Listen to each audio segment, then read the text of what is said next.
If you love classic contemporary Christian music and the people that made it, please like this video and subscribe to our channel to help support us and keep us going.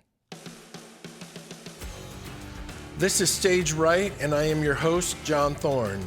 They say if you die with a handful of friends, you die a rich man. Well, I have several buses full, and I'm very excited to share them all with you.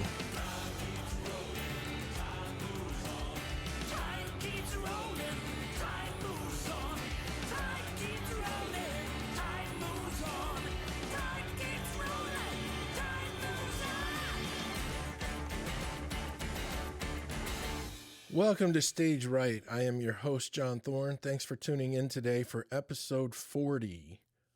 So earlier tonight, my wife Julie and I, and our daughter Alexis, and son-in-law Zach, and our granddaughter Lily, we went over to my sister Pam's house, where her and my brother-in-law Scott were actually throwing a little get-together for a lot of our clan who was in town from out of state. Some of you might know my nephew Cody. He and his wife Hallie are here from Ohio. Our niece Molly and her two sweet little girls are in town from San Diego. And to top it off, my dad came over to visit and hang out. So we had a blast. But like every other time you go by the Cruisin's house, two things are absolutely sure to happen. The first thing that I can promise you is going to happen when you go to my sister's house is she is going to serve you food. She's going to serve you snacks, drinks. She'll serve you dinner, lunch, breakfast, anything you could possibly want. She will get you any time of day or night. Not even a question. If you said, I know you made a great big spaghetti dinner, but I'd like pizza, she'd probably go buy you a pizza. The second thing that's guaranteed that will happen if you go to their house is there will be music playing every time you go. A lot of times it's worship music. Sometimes it's classic rock. Sometimes it's classical. Sometimes it's country. But there is always music playing. My sister is a fantastic piano player and a great worship leader. And my brother-in-law Scott is a great bass player and a wonderful guitar player. So there's always music playing at their house. It was my brother-in-law Scott who wrote the first two songs of what would later become Awaiting Emmanuel, the Christmas musical. He wrote them with my buddy Gersh from Whiteheart. So tonight when I got home from the party, I found a text from Scott with a link for tonight's Spotify party playlist. Now, part of me wanted to pull it up and listen to it all over again because it was awesome.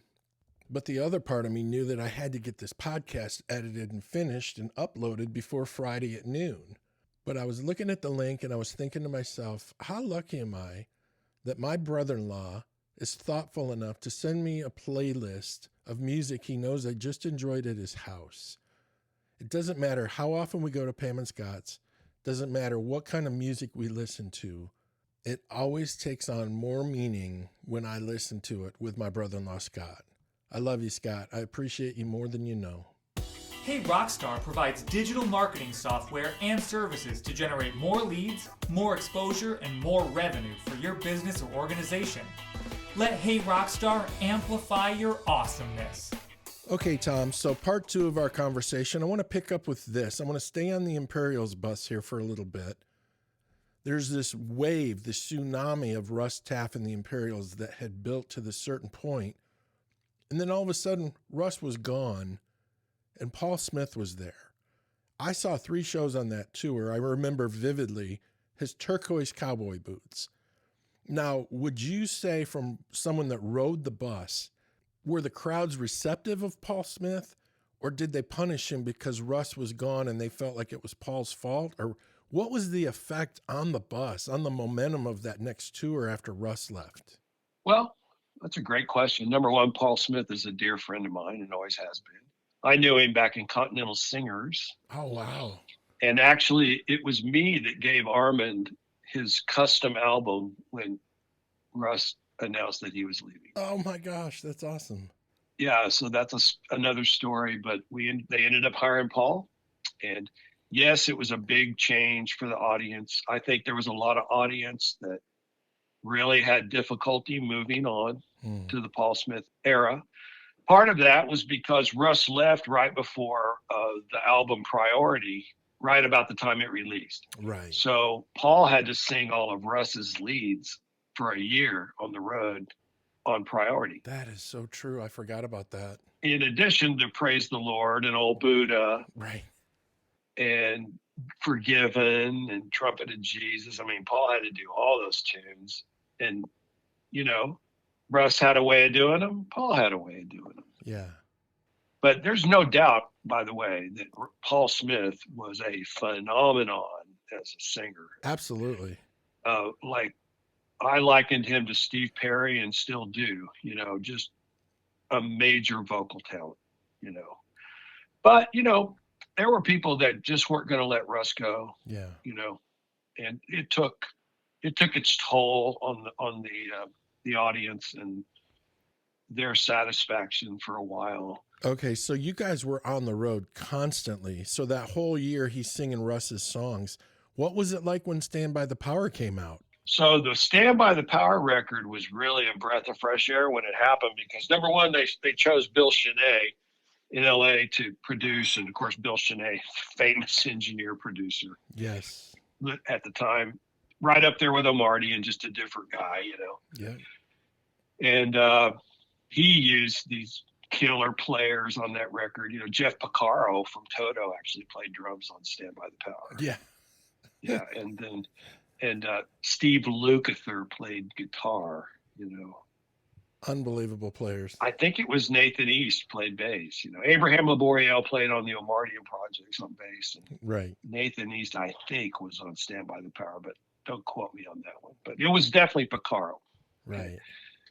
And so, yeah, that was a major thing. And really, Paul came into his own when Stand by the Power came out. And the audience started loving his songs because they were his, you know. Yep. They weren't comparing him to Russ. The downside was he was still having to do Russ's leads on a lot of these big songs that just could not be taken out of the set list. You know, right. We had to do Praise the Lord. Of course. In fact, I was there almost 10 years and it was never off of the set list. Praise the Lord was always on the set list. Wow. And so was Trumpet of Jesus. Of course. Yeah. And so was Forgiven. Yeah. I mean, I don't know if you remember this or not, but Forgiven in 1981 was on #1 in the charts for 13 weeks. Oh my gosh, that's crazy. I mean, no other song has done that. So, wow. So yeah, it was a big change, big transition. Yeah. I won't tell you. I'm not even going to let you dig out of me how I really felt about Russ leaving when he did. You know. Yeah.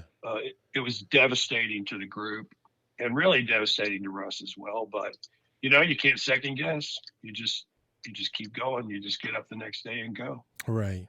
Okay, I won't try to dig it out of you, but I will try to dig this out of you. What were some of your favorite songs to play back then out of all of those great songs you guys played every night? Oh, well, I loved Forgiven. Yeah. And I loved Trumpet of Jesus, you know. And I liked Bread Upon the Water from back in the day because it was just such a funky little, you know, it was a cool groove to get to play with the rhythm section, you know. In the later years, I loved Stand by the Power, you know. Fantastic record. Let the Wind Blow. Loved it. Was a totally different thing for us. Yeah. Because we started introducing, from a drummer standpoint, I started introducing a lot more electronics into the set with programmed percussion, and you know, I had a whole electronic side of the kit along with an acoustic kit back then. So all these things were evolving on the records, and I had to, you know, keep doing that to emulate it live. Yeah. And so, and then when Ron and Jimmy Lee came in, I mean, this year's model was just nothing but a good time, you know. I mean, and Jimmy Lee was playing bass, and of course that was another good time to be had for sure. Monster player. Oh, scary, frightening. Everybody I ever heard play for the Imperials was amazing, but I can only imagine what it would be like to play with you, James Holohan, Tom Hemby, Ron Hemby, Jimmy Lee, and those guys. Yeah, I mean, it's crazy. I just remember sitting back sometimes and playing along with them instead of them playing along with me. Well, you probably caught yourself listening a time or two. Oh yeah, you sit there and go, "Oh, I can't believe what you just did right there." I'm sure glad I didn't play a drum fill on top of it. Listen, I have told you this before, but I got to tell you again, and I'll probably tell you again 100 times before I die. But listen, I want you to hear me. Contemporary Christian music, as we came to know it through the mid to late 80s into the 90s, contemporary Christian music was built on the shoulders of you and your friends in the Imperials band. That's humbling to think of. Well, it's very true. It is. And I got to say this, as a preacher's kid, as a kid in church, Aerosmith, Kiss, those bands used to just have my attention. Yeah, right. And as soon as I saw you guys, you were the first Christian band that made me want to play Christian music. No, that's how I felt too. Yeah.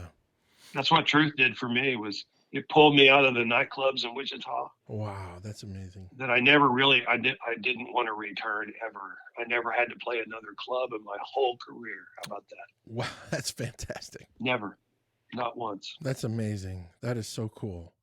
Okay, before we hop off the Imperials bus completely, okay. Armin used to let you come out during intermission and do a pitch. Yep. Do you remember what that pitch was? Tell everyone what that pitch was you came out and did. Well, I don't remember the pitch exactly, but the essence of it was, if you're going to record, then we would love to be able to help. Right. As a band, when we're home, we're available for you to use as a group. And, I had a little brochure back at the record table. And by the way, the fact that Armin Morales let us do this was unbelievable, because he didn't ask for one single thing in return. Oh, that's great. He just let us do it. It was my idea. I headed it up, and it didn't take long to find out that I just needed to, even make it more of a company, Yeah. because the band kept changing, and whatnot. So, which is all good. But we did, the very first year we did 10 records on the side when we were home here in Nashville. That's awesome. And so we all made a bunch of extra money, which was much appreciated by our wives and families. And of course, we learned how to pay a lot more taxes at the end of the year. But it was a great experience, and we just basically trained ourselves how to play in the studio. Right. Because back then, the producers used their guys just like they do now. So we weren't playing on the records, but we were all aspiring to be studio musicians. Sure. And so that was a great opportunity. Right. Okay. So about 3 questions down in the production section, I was going to ask you this question. Explain to everyone why someone might be a great live player, but maybe not a great studio player, and vice versa. Well, it really is just the word experience. Yeah. There are so many little nuances in the studio that require experience that it's just not the same as live at all. Right. Now, back then, that was even more true, because in the studio, you were going to play with a click track. Yeah. Even then, it was evolving quickly, and you were going to play with a click or a percussion loop or something. Sure. And most guys just hadn't done that yet, and they would even tell you that they hated doing that, which is code for I'm having a hard time with this. Yes, I don't like how that click makes me feel. Exactly. And the other thing is, and this is the big one right here. So if you're writing this down, get out your pen. Yep. Nothing ever replaces hearing yourself back. Yes. In the studio. Absolutely. Because there's things that you're doing as a live player, I don't care what you play, that you don't realize you're doing. Yep. And until you hear it back a few times and are able to make those adjustments and learn from that, you're not going down the right path of being able to play in the studio. Yes, absolutely. You have to be ready to take it on the chin. You know what I'm saying? Yep. As a drummer, you're going to hear the things that you thought were great, and they're not. Right. Yep. or any instrument. And I won't go into specifically some of the little nuances I heard and learned from when I listened to myself back. Right. But that's really the big difference between even really great live players, even today, even now, Yep. and really solid studio musicians. It's just the studio guys have heard themselves back and they know what works. Yep. For sure. Every time. Yep. Now, that doesn't mean they won't try something, I mean, you hear a guy like Dave Cleveland do something different every day, Yeah. but he knows what works. He's heard himself back so many times. He knows what sounds work. He knows what everybody else is doing and how to make it fit. Yep. And you just don't know those things until you do it. Right. I was in Truth with Dave Cleveland, and I remember he was an amazing person and a really good guitar player, but I had no idea who he was going to grow up to be. Yeah. But he is one of the best. Oh, he may be one of the best in the world. Absolutely top 3. Oh, wow. That's crazy. And I mean, I'm talking credits by now too. Right. Okay. And that's not speculation that he's top 3 in the world. Right. Right. And he may actually be the best studio musician on the planet. Right. It's very possible. It is possible. Wow. Well, he played on a track with me a couple weeks ago. Yeah. For a friend of ours, and he turned his final track around in one day. Yeah. And it was just remarkable. Oh, no, it's frightening. If he just wasn't such a jerk, Yeah. Okay. No. All right. That was a joke out there. He nicest guy on the planet for sure. Absolutely. Let me tell you one Dave Cleveland story, and then I'll move on, and I'll get back to you. Yeah. We were at a truck stop in Truth. I was sitting on the dashboard. Dave was in the jump seat. This old 1950 something looked like it was painted with a paint roller. Royal blue Bluebird bus pulls into the bay next to us. And Dave's like, John, it's Carl Perkins. And I'm like, wow, it is. And he's like, come with me. I'm like, what? He's like, come with me. I'm going to go talk to him. And he grabbed his Bible. Right. He drags me over to Carl Perkins' bus, knocks on the door. Carl's sitting in the jump seat reading the USA Today. Carl opens the door. Dave's like, Carl, like, you are my favorite. Like, you're the reason I play guitar. I just want to tell you how much I love you, but I also want to tell you that God loves you, and I want you to have my Bible. So if you get tired of reading the newspaper, you can read the Bible. Wow. God really loves you, and Carl's like, man, I appreciate it, but I've got 3 Bibles. Yeah. And Dave's like, you don't understand. It would be such an honor for me if you would take my Bible. Wow.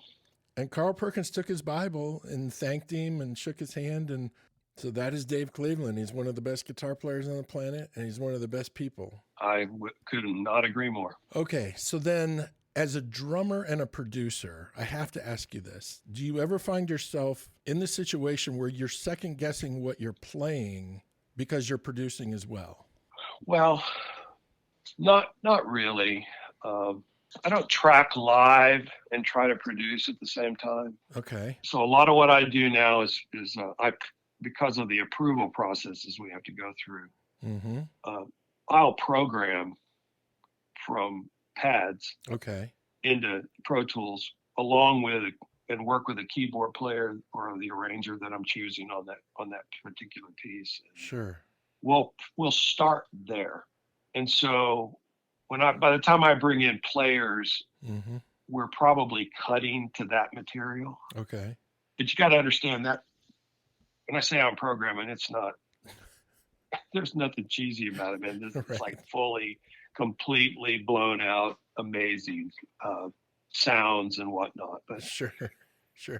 And a lot of times when I'm producing, I'll call somebody else. I mean, I may call Scott Williamson or John Hammond or, Garth Justice. I mean, I may prefer to actually hear them play over me because I'm in a different kind of position and mindset now. And those guys are like playing every single day. Yeah. I'm really turning myself into an engineer producer. Yeah. Running a studio as my main thing. Sure. And that's not to say that drums aren't my main instrument. They certainly are, but I don't really have to hear me all the time and don't really prefer. really my job as a producer is to make the best call. Yeah. And that may very well be somebody else, So, Interesting. so no, I don't second guess myself. Right. Well, let me ask you this before I move on. Have you ever had to replace someone because they weren't working out in a session? Yes, absolutely. On every instrument. Wow. That's wild. Yeah. I've had some, that's an interesting thing too, because if people that don't understand Hmm. the difficulty of making the decision as to who to call on a project and Right. why they're not getting called over somebody else or, whatnot, all those questions that come in your mind. Yeah. I think it's because of this. If I'm producing and I'm working with a $50,000 budget, okay, Yeah.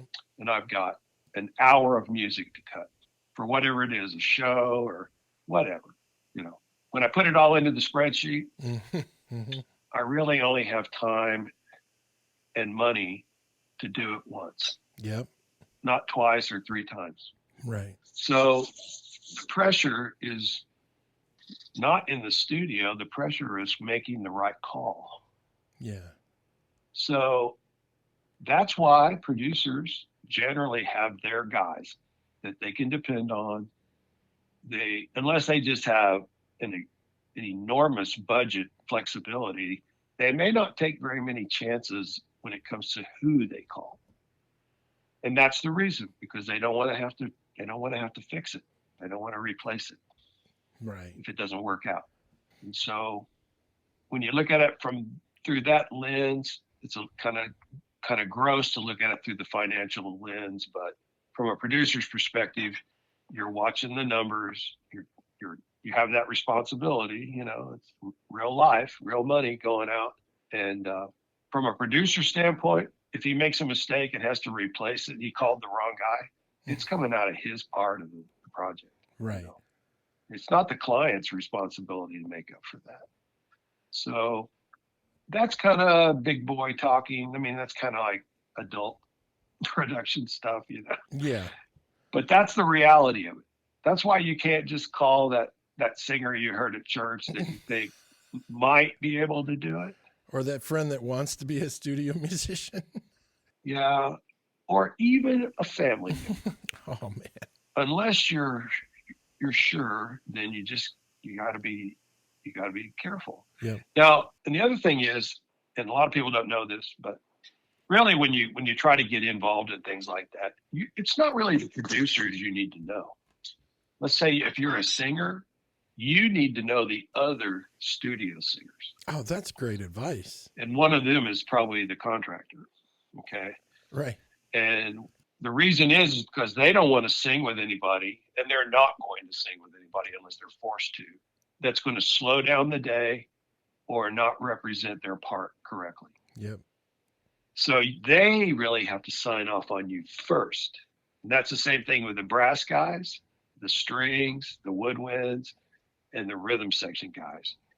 If you want to find the next hot new bass player in town, you ask the session drummers and the keyboard players. Right.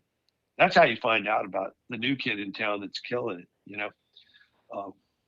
It's not because they sent you their demo, or to their website. Right. The other players sign off on you first in every market, I guarantee you. Okay, so earlier you didn't come out and say it in so many words, but I read between the lines. Were you saying that the production stuff that Armin let you come out and pitch with the Imperials during intermission, that was the beginning of what became the studio and the business that you have now? Yes. It caused me to fall in love with the studio. Wow. And how you get sounds and what you're thinking about arrangement wise and how it all comes together, just every piece of the puzzle. Right. I thought I want to do that for my living. Mm-hmm. I don't want to just play drums. I'm not lessening just playing drums, but I really want to do the whole thing. Sure. I want to sit in the chair and Yep. be involved. I want to think about who we're calling, who's writing, what the arrangement's like, working with singers, which all came from just working on those little independent projects back in the Imperials days. Right. Okay, so you made it to the chair. You call the shots. You get to do the arrangements. You get to be involved in everything. Give me 2 or 3 of the biggest challenges that you face or run into as the producer when you're responsible and on the hook for the whole thing. Well, constantly changing technology over the years, Yeah. which really that takes us back to the financial discussion, which is just means that if you're not careful, you can get in debt and never get out Right. in technology. That wasn't my problem because I was warned about that from my dad, who didn't know anything about it. He just warned me not to do it. So I didn't. Right. I didn't have to go out and buy every little thing that somebody thought you needed to have. Right. The other challenge is just a lot of interpersonal things. And this is kind of an interesting point that you brought up, because as soon as if you want trouble in your life, just be in charge of something. Right. Okay. Either by somebody asking you to be in charge, or you're just in charge because it's your thing, right? Right. You're the boss. It's your business. It's your project. It's your whatever. But if you want drama and trouble, just be in charge. Right. Now, me, that's been tough, because it just is what it is. That's just human nature. But that answers one of your questions. Is that's a challenging thing. Yes. Is being in charge, because when you're in charge, you're not one of the boys anymore. Yeah. And you can't have it both ways. It's really tough. I've learned to do it a little bit better now. On anything I'm going to do, man, I'm just going to call giants. I'm going to call everybody that's better than me already. So there's nothing to really be in charge of. Right. Except making sure they get paid, but that's one of the challenges. And then, I guess it's a challenge dealing with the personalities of your clients. They're all different. Everybody has different sets of expectations and whatnot. Right. But it's just like anything, you learn how to do it, and you learn how to do it with grace and confidence. And at the end of the day, if you're trying to make sure that your customer, your client is getting something that they can really use, if that's your end goal every time, Right. then that's pretty hard to go wrong on, if you really are looking out for your client. And in the music business, if you're not going to be in it very long. Mm-hmm. So, right, for sure. They flag you rather quickly. Yeah, you get exposed quickly if you're not good. And here you are coming up on 35 to 40 years of doing it really, really well. That's pretty remarkable. Well, I think part of that's that I try to do those things I just said, and that it's just God's story is being played out in my particular life. Yeah, for sure. I think that'll be the thing that I'm the most satisfied with, is just knowing that I didn't miss on, if he had something for me to go do, I didn't miss it, Right. I know I have a lot of people that I know that, they just feel like they never really got to do what they wanted to, Yeah. And that's just not the case with me. Even if it ended today, I couldn't say a single negative thing that would make any sense to anybody. Right. So. Right. So you've got this killer studio, and when we were talking a few months back, you told me about some stuff that you had done to your studio as a result of COVID and the capabilities that you have with your studio now. Tell everyone about that. Well, during COVID, I decided that, okay, what am I going to do with my time here? Let's figure this out. I had a couple of calls from people that wanted some things to happen in the studio, but they weren't willing to fly nor come into Nashville to produce or be a part of it. So I went with a multi-camera setup based around a Zoom call. And there's a program in Pro Tools called Audio Movers that you can add as a plug-in that will send out high quality audio sound over the internet in almost real time to a client. So you could be sitting in between your speakers or headphones anywhere and just about hear exactly the same thing that we're hearing here. Wow. And so I combined that with a Zoom call, which really covers the video side of things, yeah, which allows a client to literally produce from their office or another studio anywhere in the world. All they got to do, I've got the audio set up to where the talent that's in the studio here can hear what we're doing, and they can talk to us just as if they were sitting right here at the production desk. And it took a little bit of time to get it all kind of, tweaked out and make it really work, but it's been really good. We've had a lot of people that, even if they just don't want to come into Nashville because all they need is like a 3-hour session with 3 singers, right? But they still want to take part in the session and be able to respond to things that are going on, or approve a mix, or, tell us something that we might not, that they're hearing, that's all in real time. It's all over the Zoom call, and then the audio is high quality. So it's not like you're holding your phone up to the speaker. That's what we're trying to get away from, is that weird thing like that, So it's been really great, man.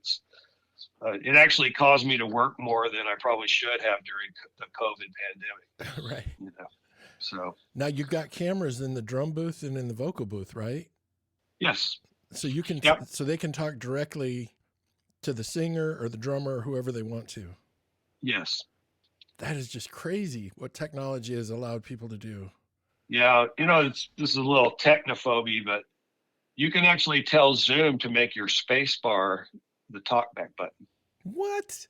So yeah, there's a little preference in the audio menu that says, when you press the space bar, it'll open the microphone up on your laptop. But when you lift your finger up off the space bar, it'll mute the microphone on your laptop. So that means you don't have that feedback loop constantly with an open microphone. Unbelievable. And most people are so used to that, just, pushing the talkback button down, like producers, that it just second nature. They reach over, hit the space bar and talk to the talent, let up on the space bar, and the feedback loop is gone. That is just crazy. That is a pro tip from Tom Reeves right here. Yeah, it's really cool, and it works. It just works, absolutely works like a charm, So, and then I found out you can actually use your iPhone as a secondary camera on the Zoom call, and like an iPhone 11 is broadcast quality. I mean, it looks like the best camera you've ever seen. Oh my gosh, no way. Like as if you were in a TV studio or something. I just set it up on a tripod and put it on either if it's a piano that we're doing, or with the vocals, if we're on the vocal, Right. Everybody's on mic, or if it's a drummer in front of a drummer or the bass player. Oh my gosh, that's crazy. So now we're going to experiment next with everybody bringing their laptop and taking part in the Zoom call. And you can see everybody as if you were just having a meeting, just like you would in a conference room with remote people out all over the, I mean, this Zoom thing has become huge since COVID. Right. And so now we're just experimenting. What would that be like if you were doing a recording session and every player had their laptop in front of them with the camera on them? Right. You'd be seeing the whole thing go down in real time and listening to the audio from Pro Tools so that it sounds, the quality is there. Right. So that's the next frontier. We're going to try that one. Star Trek starring Jean-Luc Picard and Tom Reeves. Okay, so tell everyone where they can find you. What's your website? You can find me at www.westparkcreative.com. Just like it sounds, westparkcreative.com. westparkcreative.com. Okay, before I get you out of here, Tom, I want to ask you this. I know you have one more Estes Park story. It's amazing how the thread of your life has kind of come back around through Estes Park every now and then. You've got a really cool story in terms of how it relates to your family. I'm surprised I don't live there. So many things happened, But up at that camp, I think is it the YMCA camp in the Yes, Rock Beach? YMCA. Or that's what it was at one time. No, it still is. Yeah, everything happened there. It seems like it all started with Continentals and Truth, and then I got the Imperials job at Estes Park. And then that year, I was touring all year, and the Imperials went back to Estes, of course, for the next year, right?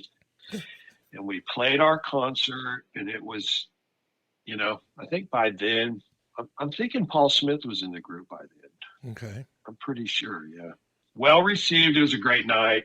And I was getting ready to start, back then I didn't have somebody, handling all my gear. I had help handling my gear, but, Right.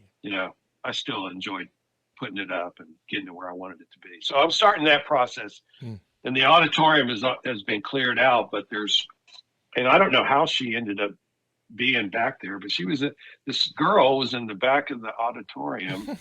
You can picture it there in the main hall. Right. Before you leave the doors. Yep. Right. There's a middle aisle, off the stage. Yep. And there she was. And man, I'm telling you, I still get kind of weird about it because I saw her and it's as if everything stopped. Right.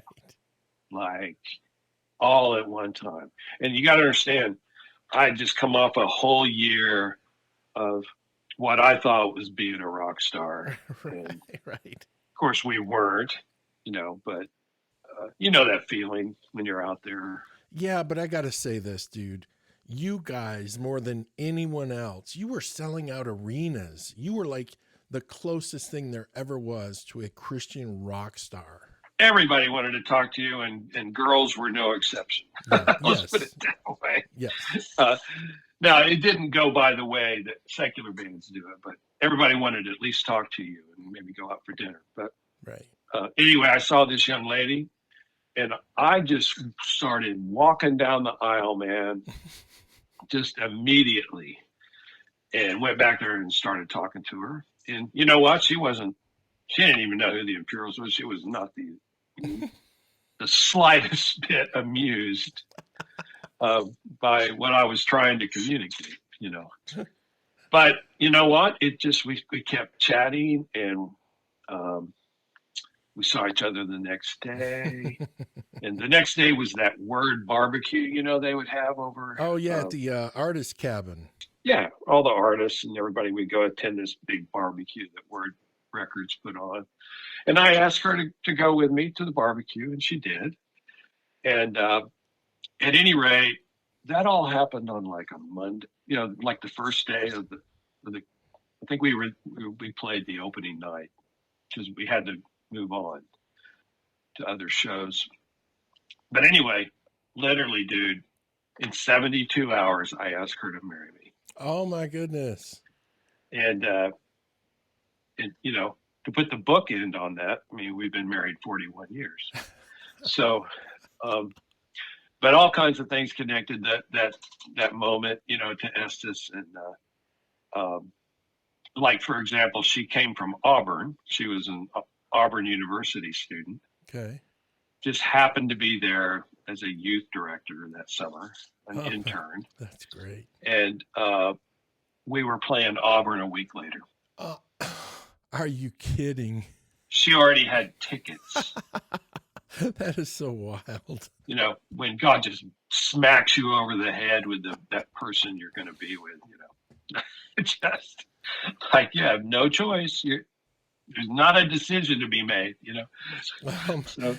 God has laid things out pretty loud and clear for you. It's remarkable. I don't know if I've ever heard so many things be so obvious in someone's life.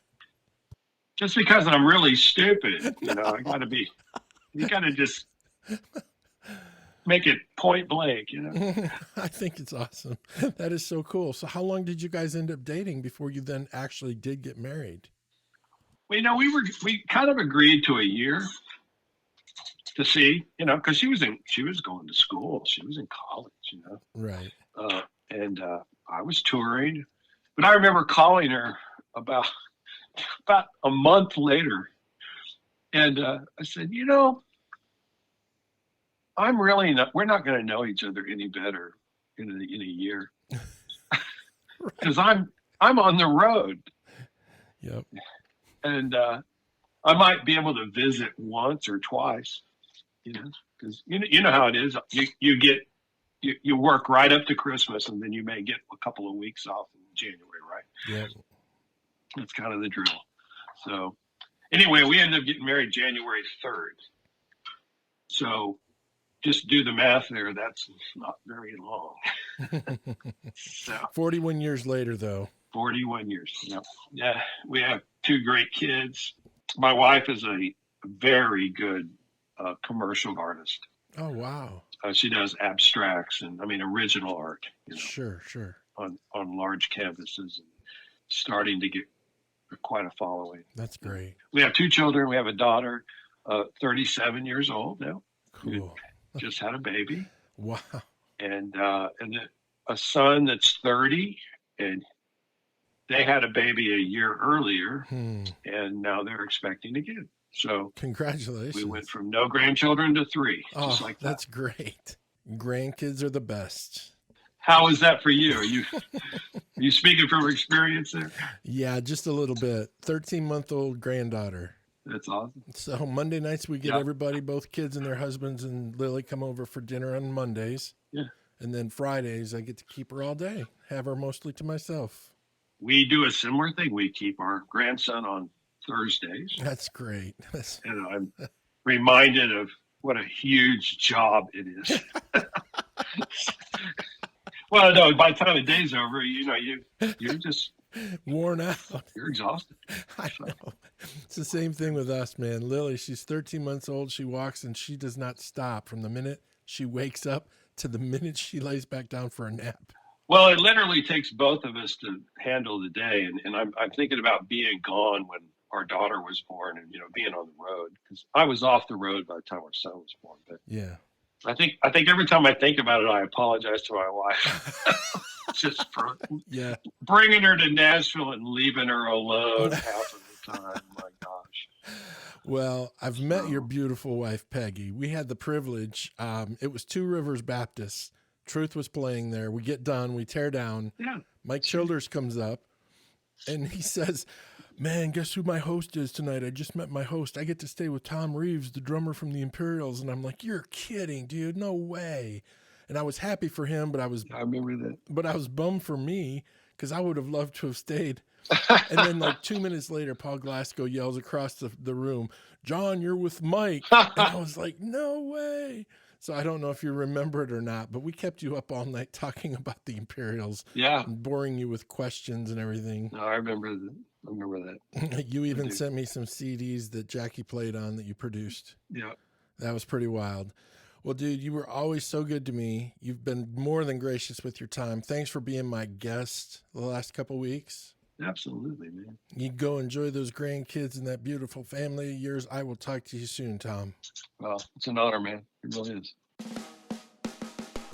Hey Rockstar provides digital marketing software and services for your church to generate more interest, create more exposure, and reach more people. Let Hey Rockstar amplify the awesomeness of your ministry. And, as always, Hey Rockstar is a proud sponsor of the Stage Right with John Thorne podcast. My thanks to Hey Rockstar. Thanks to you for listening today. My special thanks to Tom Reeves for being my guest the past 2 weeks. Next Friday, I've got a special Cracker Jack surprise. Have a fantastic weekend, everyone.